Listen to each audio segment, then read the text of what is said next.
하나님은 예수 믿는 사람만 쓰실까요? 아니면 안 믿는 사람도 쓰실까요? 그래요. 안 믿는 사람도 쓰세요. 그러면 안 믿지만 착한 사람만 쓸까요? 안 믿으면서도 못된 사람도 있는데 그런 사람도 쓸까요? 하나님이 쓰시는 사람은 우리가 상상하는 것 이상으로, 심지어는 무슬림의 아주 극진파도 다 써요. 불교의 조계종 종정도 쓰고요. 안 믿는 사람도 다 써요. 그래서 성경을 보면 고레스라고 하는 사람을 하나님이 쓰시는데, 고레스는 하나님을 알까요? 모를까요? 몰라요. 그런데도 하나님이 기름을 부어서 쓰신대요. 저는 성경을 보다가 깜짝 놀란 게, 하나님을 아는 사람에게만 기름을 붓는 줄 알았더니 그게 아니더라고요. 여러분, 이사야서의 말씀을 45장인데 한번 펼쳐보세요. 1절서부터 7절까지인데, 여호와께서 그의 무엇을 받은 기름 부음을 받은 고레스에게 이같이 말씀하시되, 내가 그의 오른손을 붙들고 그 앞에 열국을 항복하게 하며, 내가 왕들의 허리를 풀어 그 앞에 문들을 열고 성문들이 닫히지 못하게 하리라. 내가 너보다 앞서가서 험한 곳을 평탄하게 하며 논문을 쳐서 부수며 쇠 빗장을 꺾고 내게 흑암 중의 보화와 은밀한 곳에 숨은 재물을 주어 내 이름을 부르는 자가 나 여호와 이스라엘의 하나님인 줄을 내가 알게 하리라. 우리가 이 정도 읽으면, 야, 이 사람 하나님 되게 잘 믿는 사람이겠구나, 이렇게 생각해요. 근데 그 다음에 보세요. 내가 나의 종 야곱, 내가 택한 자 이스라엘 곧 너를 위하여 내 이름을 불러. 그 다음에 뭐라고 그랬어요? 너는 나를 알지 못하였을지라도 내게 칭호를 주었노라. 고레스는 하나님을 몰라요. 근데 하나님이 일방적으로 그렇게 칭호를 준다는 거예요. 그러면서 계속해서 보면, 나는 여호와라, 나 외에 다른 이가 없나니 나밖에 신이 없느니라. 그 다음에 또 그래요. 너는 나를 알지 못하였을지라도 나는 내 띠를 동일 것이고, 해 뜨는 곳에서든지 지는 곳에서든지 나밖에 다른 이가 없는 줄을 알게 하리라. 나는 여호와라, 다른 이가 없느니라. 7절 우리 다 같이 한번 읽어보실까요? 시작. 나는 빛도 짓고 어둠도 창조하며 나는 평안도 짓고 환난도 창조하나니 나는 여호와라, 이 모든 일들을 행하는 자니라 하였노라. 그래서 이 말씀을 보면서, 야, 고레스는 하나님을 알지 못하는데 하나님이 기름을 부어서 그의 오른손을 붙잡고 가는 곳곳마다 승리하게 하고, 그리고 마침내는 많은 왕들이 그 앞에 굴복하고, 그 고레스가 생각도 못했던 그런 금은 보화가 그 앞에 쫙 펼쳐지게 그렇게 하겠대요. 그래서 결국 어떻게 한다? 하나님의 이름이 높아지게 만들겠대요. 그럼 우리는 생각할 때, 아유, 교회 장로님에게 저렇게 하셔야지, 목사들에게, 아니면 신앙 좋은 집사에게 저런 일이 있어야 되는 거 아니야? 이렇게 생각하는데 하나님은 그렇지 않다는 거예요. 성경에 보니까 열왕기하 5장 1절을 한번 찾아보세요. 열왕기하 5장 1절이에요. 거기에 이렇게 나와 있어요. 여러분, 아람 왕의 군대 장관 나아만은 그의 주인 앞에서 크고 존귀한 자니, 왜 이렇게 크고 존귀하게 됐는가? 왜 그렇게 됐다고요? 이는 여호와께서 전에 그에게 아람을 구원하게 하셨습니다. 여러분, 아람을 구원하게 한 것은 바로 이스라엘과 싸워서 이기게 한 거예요. 그러니까 이스라엘과 아람의 전쟁에서 이스라엘을 이기게 아람의 나만을 썼다는 거예요.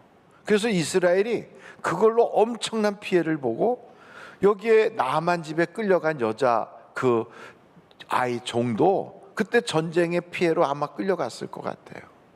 근데 그 모든 게 누가 하셨냐? 하나님이 그렇게 나만을 썼다는 거예요. 그러니까 우리는 생각할 때 아유, 왜 하나님이 그렇게 쓰셔? 속상할 때도 있다고요. 근데 여러분, 하나님이 쓰시는 사람은 꼭 예수 믿는 사람만 쓰는 게 아니고 안 믿는 사람도 쓰세요.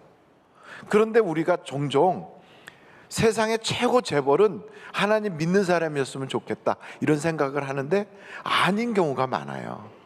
세상의 최고 권력자는 신앙이 좋은 사람이었으면 좋겠다 그런데 그렇지 않을 수도 있어요. 근데 하나님이 쓰세요. 그래서 성경에 보면 요셉을 발탁한 애굽의 바로, 하나님 모르는 사람이에요. 모르드게와 에스더를 그렇게 사용했던 아수에로, 그 페르시아의 왕, 하나님 모르는 사람이에요. 다니엘을 아주 존귀한 자리로 끌어올려 가지고 그로 하여금 그 나라의 통치를 하면서 영광 돌리게 했던 그 사람, 느부갓네살 왕, 하나님 모르는 사람이에요. 근데 그들을 쓰신다고. 그래서 여러분, 우리가 하나님 모르는 사람들이 쓰임 받을 때는 은혜가 별로 안 되고, 하나님 믿는 사람이 쓰임 받을 때는 은혜가 되고 그게 간증이 되고 이렇게 생각하는데, 심지어는요, 욥이 고난 당할 때 아들들 딸들이 죽고 재산이 날아가고 몸에 병들고, 그때 그 모든 것이 다 사탄 마귀가 그 짓을 하는데 혼자 단독으로 그러는 게 아니라 하나님이 허락해서 그래요. 야, 이 아침에 너무 은혜 안 된다. 그런 생각이 여러분 들지 않겠어요? 야, 이거 뭐 하나님이 그럼 허락해서 나 그럼 사업 그때 말아먹은 거야? 하나님이 그때 그래가지고 그때 나하고 그때 재판했던 그 친구가 이기고 내가 진 거야? 이런 생각이 든단 말이에요. 그래서 여러분, 이런 그 생각을 딱 갖게 되면 은혜가 안 되는 정도가 아니라 하나님에 대해서 섭섭함도 들고 신앙생활에 마음이 약해질 수도 있고 확 하나님한테 등 돌려버리고 싶은 그런 생각이 들 수도 있어요. 근데 여러분, 신앙의 해석을 그렇게 하면 안 돼요.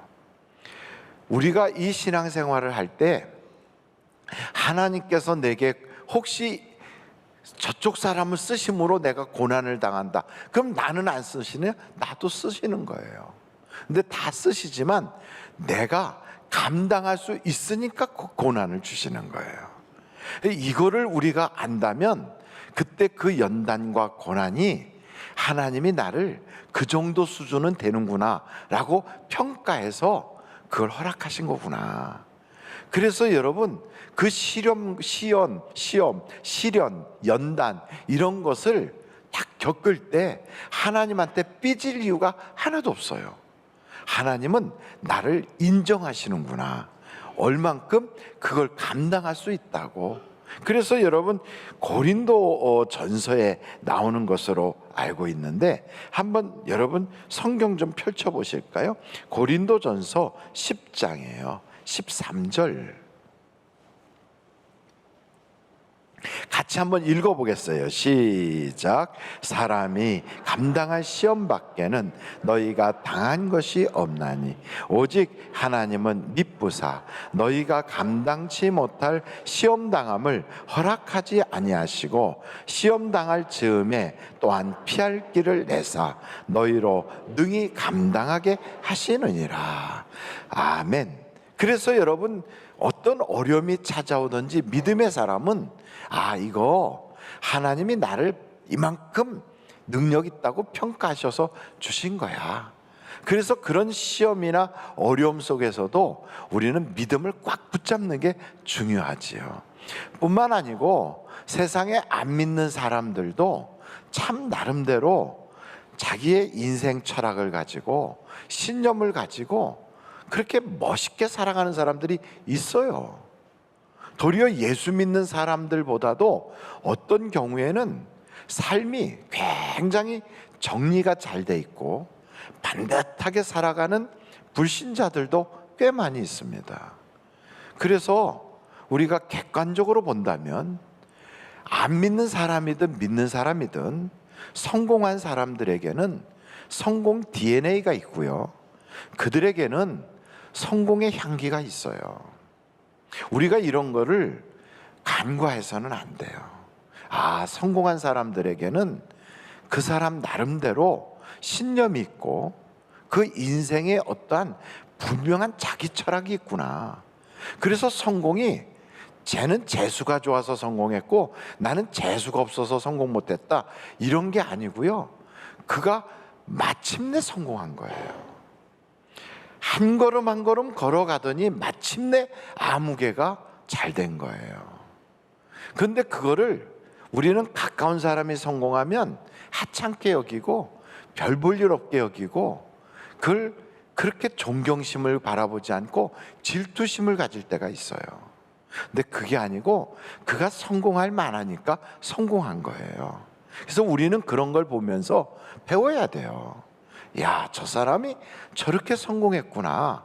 저 사람의 삶은 이런 모습에서 배울 점이 있구나. 이렇게 배울 수 있어야 돼요.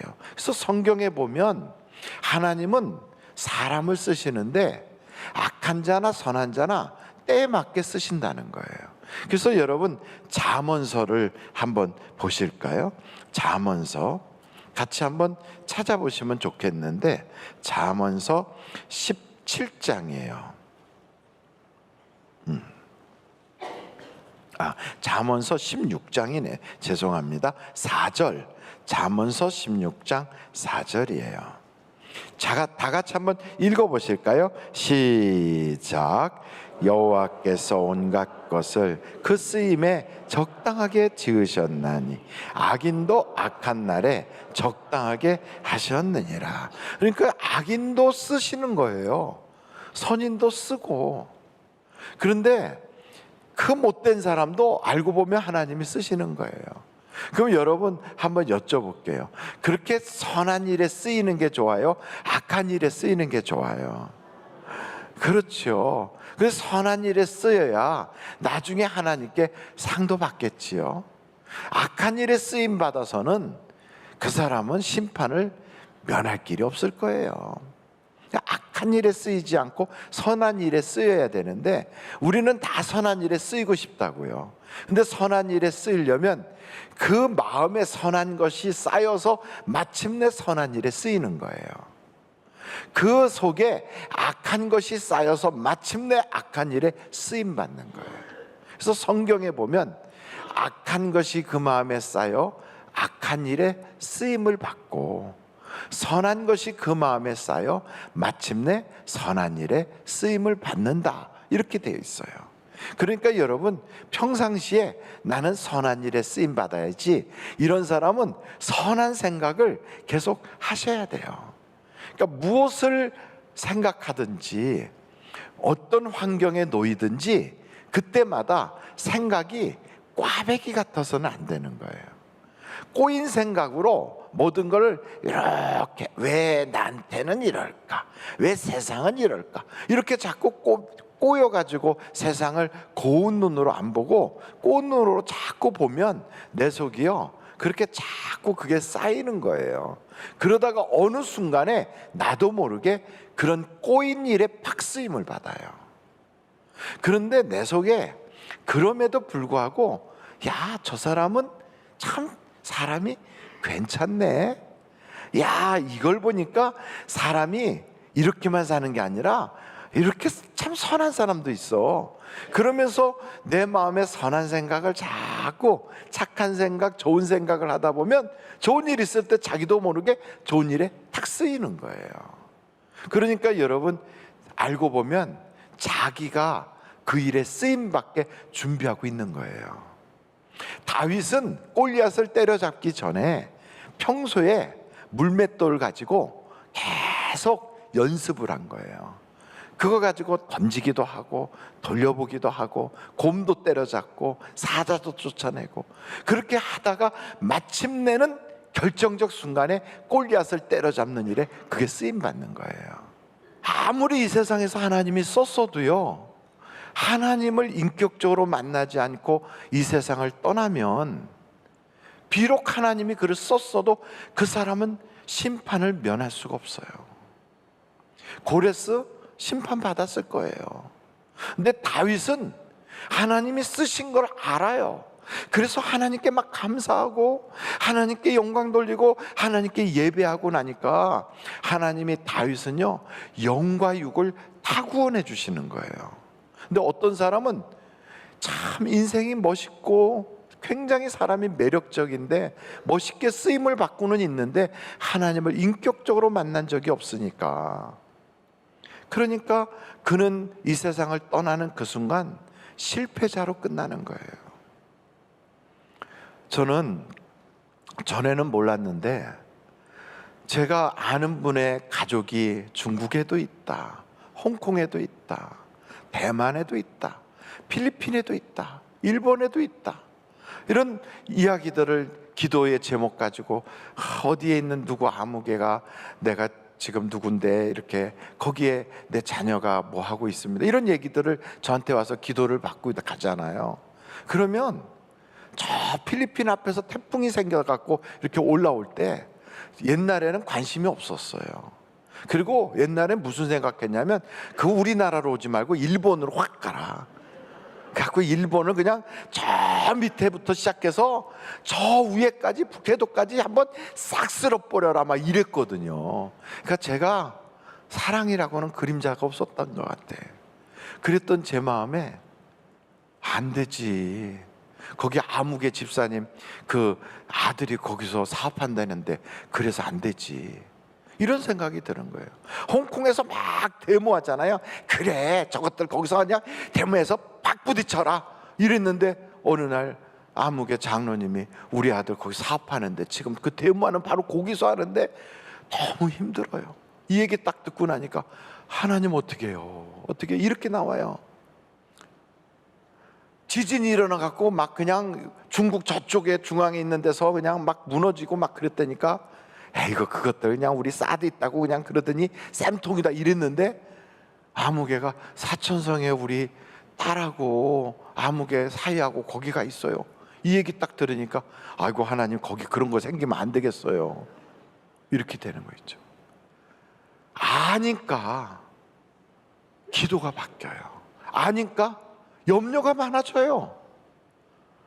아니까 정말로 이제는 마치 가지가 많은 나무에 바람 잘 날 없다고 이 세계 지구를 이렇게 지구본을 놓고 돌리면서 제가 보니까요 관계가 없는 나라가 하나도 없더라고. 선교사님 아무개가 여기 가 계시는데 아무개 집사님의 딸이 여기서 지금 공부하고 있는데 막 이게 돌아가다 보니까요 어떤 나라에도 어려움이 있어서는 안 되겠더라고. 어떤 나라도. 그런데 저 같은 사람도 그러는데 하나님은 당신이 다 쓰시는 사람이고 당신의 자녀들인데 그 심정이 어떻겠어요? 한 사람도 멸망하지 않고 구원받기를 얼마나 간절히 원하겠어요. 그런 하나님의 마음이 우리 속에 탁 들어온다면, 하나님이 날 사랑하셔서 쓰시는구나 이거를 안다면 우리가 세상 살아가는 게 달라지지 않겠어요? 목자의 심정, 하나님의 그 마음을 안다면 하나님을 사랑할 수밖에 없는 거예요.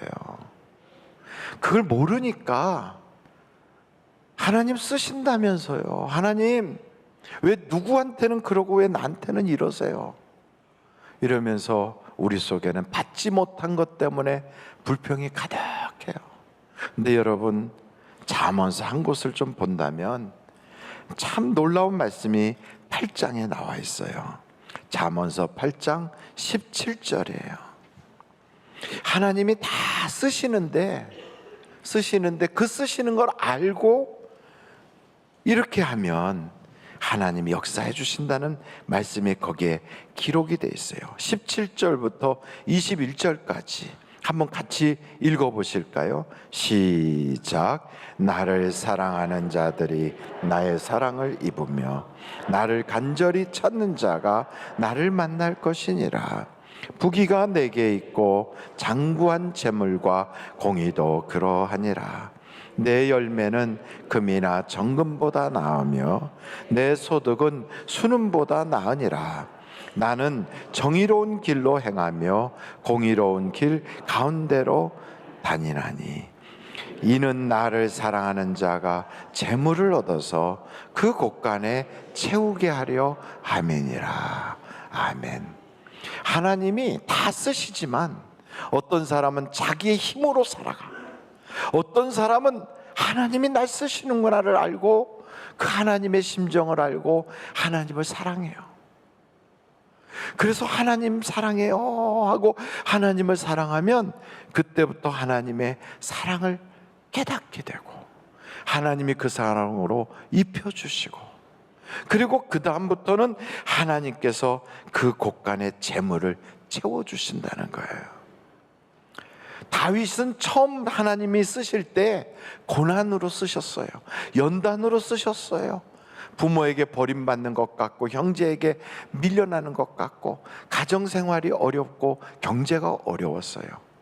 그런데도 다윗은 하나님이 나의 목자라고, 하나님이 나를 쓰신다고, 하나님이 나를 붙잡아 지금 이끌고 계시다고 믿은 거예요. 그러면서 그는요, 하나님 사랑한다고 고백해요. 하나님, 내가 하나님 사랑해요. 근데 우리는 이렇게 하나님이 예수님까지도 주시고 성경까지도 다 주시고 우리에게 믿음의 동지들도 주변에 많은 성도들도 주시고, 그리고 옛날보다 훨씬 더 예수 믿기 편한 환경도 다 주셨는데도 하나님의 사랑보다는 받지 못한 그 부분 하나 가지고 하나님한테 섭섭함이 꽉 차 있어요.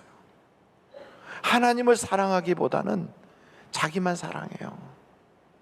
하나님이 나를 얼마나 사랑하셨는지에 대한 그 목자의 심정을 이해하기보다는 내가 받지 못한 것 때문에 섭섭해하고 있어요. 그래서 마음속을 이렇게 들여다본다면 감사와 기쁨과 하나님에 대한 고마운 생각보다는 가슴속에 몇 대 매 맞아서 멍든 것처럼 상처와 섭섭함과 하나님에 대한 그 안타까움만 가득하게 이렇게 있는 거예요, 빈 마음으로. 그런데 하나님은 그러시잖아요. 나 다 쓴다. 너도 쓰지만 쟤도 쓰는 거야. 나 다, 얘네들이 다 나 자녀야. 그런데 자녀 중에서도 부모님이 날 사랑하는구나 하고 알아서 막 고마워갖고 아버지 구두도 막 닦아놓고 엄마가 뭐라면 네 엄마 이러고 가서 심부름도 잘하고 이러면 그때부터 어머니가 더 관심 가지고 그 아이를 더 아끼고 사랑하는 것처럼 하나님이 그러신다는 거예요. 그래서 다윗은 어디로 가든지 이기더라는 거예요. 그리고 마침내 이 다윗의 시작은 연단과 고난으로 시작했지만 그의 끝은 어땠는가? 역대상 29장을 보시면 26절로 28절까지 이런 말씀이 나와 있어요. 역대상 29장 26절로 28절. 이새의 아들 다윗이 온 이스라엘의 왕이 되어 이스라엘을 다스린 기간은 40년이라 헤브론에서 몇 년간 다스렸다고요? 7년간. 예루살렘에서 33년을 다스렸더라. 28절 우리 다 같이 읽어보겠어요. 시작. 그가 나이 많아 늙도록 부하고 존귀를 누리다가 죽음에 그의 아들 솔로몬이 대신하여 왕이 되니라. 성경 나오신 그 말씀대로, 잠언에 나오는 그 말씀대로 하나님은 하나님을 사랑하는 자로 하여금 부족함이 없이 채워주시더라는 거예요. 그래서 여러분, 하나님 나 좀 써주세요, 나 좀 한번 이렇게 해주세요, 이보다 더 귀한 것이 있다면 다 쓰고 있는데 하나님, 나 하나님 더 사랑하게 해주세요. 하나님 그 사랑을 더 많이 알게 해주세요. 하나님의 사랑에 대하여 더 많이 깨달을 수 있는 내 눈이 열려지게 해주세요. 아는 만큼 보이잖아요. 그 아는 만큼 살 수 있잖아요. 그래서 여러분, 성경에 나오는 이 말씀처럼 목자의 심정, 하나님의 심정을 알고 그 하나님과 임마누엘 하는 여러분이 되시기를 주님의 이름으로 축원합니다.